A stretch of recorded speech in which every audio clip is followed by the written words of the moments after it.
Hello everyone, today I'm going to show you how to make a magic ring or a magic circle wherever you are in the world. Sometimes it's called something different. Today I'm feeling a little under the weather, so if my voice sounds kind of weird, that is why. So the first thing you're going to do is you're going to take your yarn. I'm using a cotton yarn and a 4mm hook.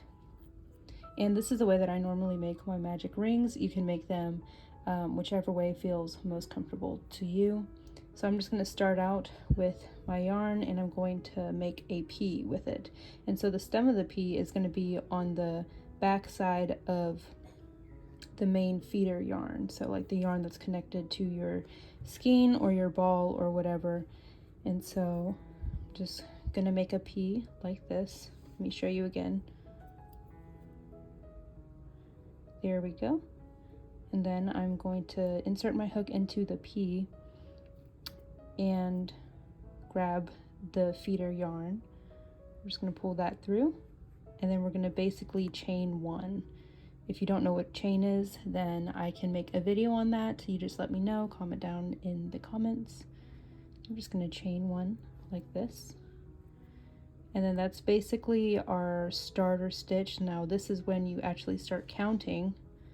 So I'm going to single crochet 6 into this magic ring. So this is the one. It's thunderstorming right now, so if you hear the thunder, that's why. So here's 2.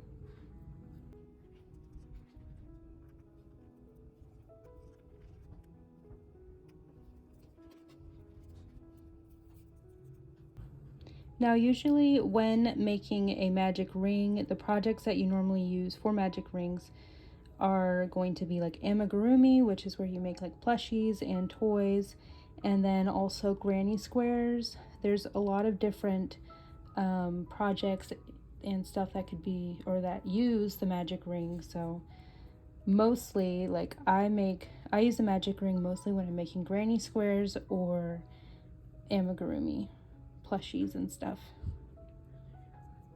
5 and then 6. I like to work in multiples of 6 with my amigurumi. I thought for the longest that that was like standard, that everybody worked in multiples of 6, but apparently not. And so the cool thing about the magic rings is the pulling of the tail, and then it closes the hole. And that's how you start a magic ring. Bye. God bless.